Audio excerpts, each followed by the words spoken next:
Well, good morning, everyone, and welcome on in to our Valley News Now desk. I'm Alex Larson. Well, we got a beautiful morning on our hands. Check that out. Traffic flowing out on the interstate. Looking like we got a beautiful day on our hands, weather-wise as well. So again, good morning, and thanks again for joining us here on the Valley News Now desk. Now, I'm picking this back up, this morning recap. Sorry if you were looking for me. I was covering the Veterans Honor Flight of North Dakota and Minnesota. It was an incredible experience being in D.C. with our local veterans. And if you missed out on any of that coverage, you can find it on our website or, of course, your VNL News app. And if you have a loved one who is served, consider getting them signed up for the Honor Flight. It's a once-in-a-lifetime experience and such a moving trip for everyone on it. Honor Flight does also do such a great job with it. Everything runs so smoothly. And again, those details as well as previous coverage is available over on our website. So we're going to hop right in it today. Let's recap our stories we covered throughout this morning. We're going to hop on over to here. A 34-year-old West Fargo man is dead after speeding and crashing his motorcycle into a motorhome. So this happened at the intersection of Main Avenue and 42nd Street. That was around 4 p.m. Highway Patrol says an 86-year-old in that motorhome was not hurt. Names of those involved, though, have not yet been released. We will continue to keep you updated, though, as that story progresses. You can find that available on our website as well as our app, the VNL News app. And in North Carolina, a man was arrested. Now, this came after a high-speed chase through Grand Forks yesterday. Police say this happened. It was around 6:20 p.m. yesterday again. An officer says a pickup was speeding down Demers Avenue, but as that officer tried to pull that person over, that truck sped off, continuing through residential neighborhoods. And police say the chase continued through Lincoln Park, and it also took 3 pit maneuvers to finally get that vehicle to stop. That finally came to a close in the 400 block of First Avenue South. 22-year-old Martin Romo was arrested on reckless endangerment as well as other charges. And 3 passengers in that vehicle were released from custody without charges. Thankfully, nobody in this one was hurt. Over in Grand Forks, court documents say a Grafton teen was drunk when she intentionally hit a girl with her vehicle. Now, this is Vanessa Nielsen. According to court documents, this happened Saturday just after 1 a.m. Where this happened, though, that was redacted in the court documents. They do say, though, 18-year-old Vanessa Nielsen had a BAC of .14 when she hit a juvenile girl with her vehicle and then drove away. This was all caught on video by a witness, too. Documents say the girl survived, but she's hurt and she's got a limp. Nielsen has been charged with aggravated assault, DUI, and reckless endangerment. She is set to be in court. That will be happening June 16th. And North Dakota Vision Zero program honored people and organizations in the state working together to fight drunk driving and road fatalities in our state. Now, the award ceremony was part of the annual Vision Zero conference. West Fargo students Tanner Brecky, Ty Garay, and Reed Kurzig were honored as heroes for helping crash victims who were hit by a suspected drunk driver. Several other first responders were also honored for their work keeping the roads safe. So Valley News Live also did take home an award for coverage of DUI and seatbelt related issues. Judge Nicholas Chase has been nominated by the Trump administration to be the U.S. Attorney for North Dakota. Now, Chase was appointed as a North Dakota District Court judge for the East Central District by former Governor Doug Burgum. That happened back in 2022. This district, though, includes Cass, Trail, and Steele counties. Former U.S. Attorney for North Dakota Max Schneider, a Democrat, resigned shortly after President Trump took office. And we know you've been hearing about it for 2 decades, but Real IDs, that is going to start becoming a thing. They're now required here for U.S. domestic flights. And Valley News Team's Harrison Prey spoke with a TSA official, learning what you should know before you try to take to the skies. We're going to take a listen here, okay? Real IDs are now required for domestic U.S. flights. Means all passengers 18 and older need to have either a real ID or another acceptable form of ID.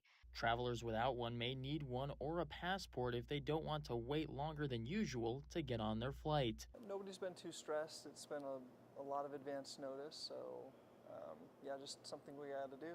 For some, they've been able to keep up with the policy. Jessica Maley is a TSA regional spokesperson, and she knows the whole premise of having an acceptable form of ID. We're trying to have one baseline set of national security standards for driver's licenses for passengers. Travelers need to make sure they have the gold star located on the top right corner of their ID. That way, those that work in TSA know the person standing at the checkpoint is the same person on their ID. But even Maley has noticed that travelers have been keeping up with the change. We saw smooth operations at airports in North Dakota and across the region today. Most passengers are already in compliance. Those that aren't, we recommend you give yourself a bit of extra time at the checkpoint. You still can make it through and fly. We're just going to give you extra screening. In Fargo, Harrison Prey, Valley News Live.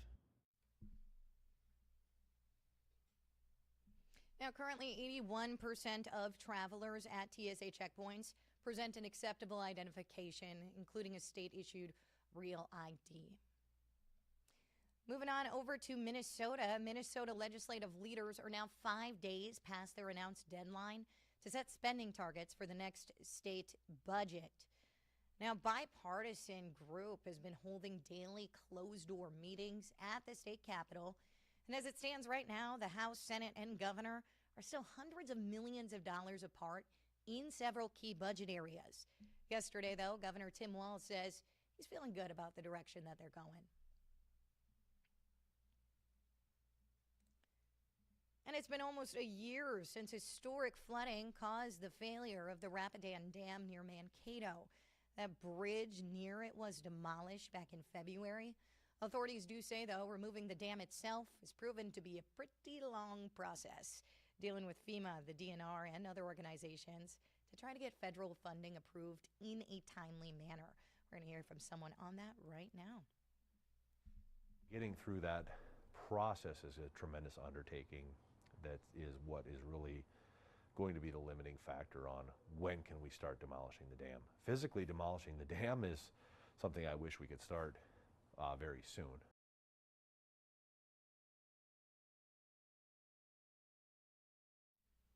So work on a new bridge is expected to start in the fall of 2026, and that's going to be at the earliest point that we could be seeing that. And check this out, a local veteran got the gift of a lifetime. We're pulling this up for you here. This is pretty cool. He walked through the doors of his brand new mortgage-free home.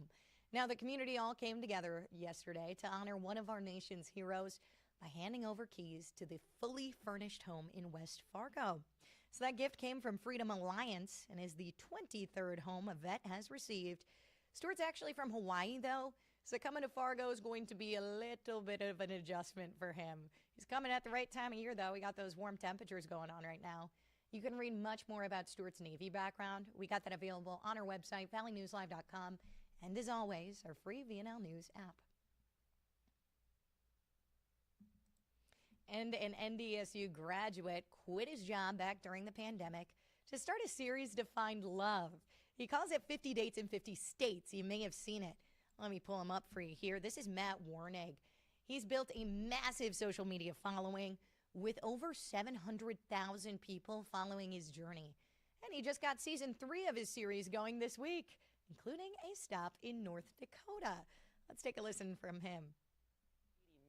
If I find love along the way, that's a fun bonus, but there's never that expectation. I think, you know, when you look at shows like The Bachelor or Love Island or some of these reality shows, it's just so unauthentic with, oh, you have to get married at the end, or you have to find the one, or whatever it is, and it's just a different way to meet people.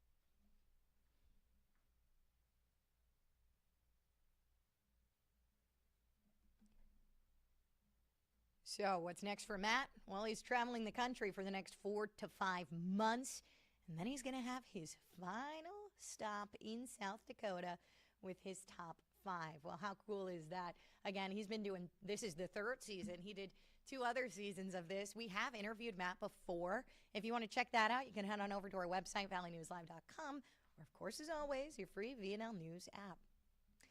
Now, I'm going to take a live look for you here. We're going to head out to the Sistine Chapel. Black smoke was seen coming out from the chapel chimney Wednesday night. So that means no new pope was elected in the first and only ballot at the papal conclave. This result was expected, as no pope's ever been elected on the first day of a conclave for centuries. Going forward, there will be 4 votes daily, 2 in the morning and 2 at night, as the conclave continues until a new pope is elected by a 2/3 majority, becoming the 267th pontiff. At that point, white smoke will rise from the chimney and bells will sound at the Vatican. The 1.4 billion member church will have a new leader, and that's pretty exciting there. And again, we'll keep you updated on that. I'm sure we'll send out a push notification for you to give you what you need to know as that continues on. Now, again, we do have some beautiful weather going on in the valley right now. I'm hoping to take you over to our website quick here just to give you a look at what we're looking at for today as well as the week ahead. So I'm going to pop on over here, head on over to valleynewslive.com.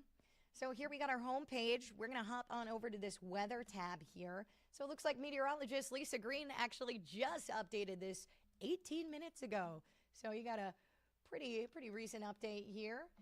She's talking about return of summer temperatures are starting today. Pattern change, though. Bringing more active weather next week. So it looks like I got Grand Forks typed in here right now. We're looking today in Grand Forks at a high of 80. Sunny out there. Low of 57. Now, it looks like we're going to continue that warm weather. Dip down a little bit to 73 tomorrow. Then right back up to 83 on Saturday. So that's pretty cool. We're going to hop on over to the 11-day planner, too. Mother's Day, 88. Maybe mom wants to go sit on a patio on Mother's Day. Who knows? So, yeah, that continues, but looks like next week we dip back into those 70s. So for those who enjoy a little bit more mild temperature, that's going to be your time of the week starting Thursday.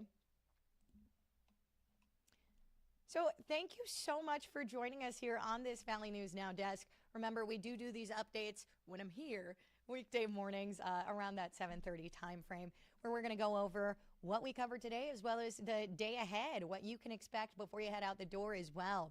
Now, we do have this streaming on Facebook, YouTube, as well as our website and our apps. So there's many ways you can stay up to date. And again, throughout the day, you can catch us on air and online. Now, that's all I got for you this morning. I'll catch you right back here tomorrow. I'm Alex Larson. See you then.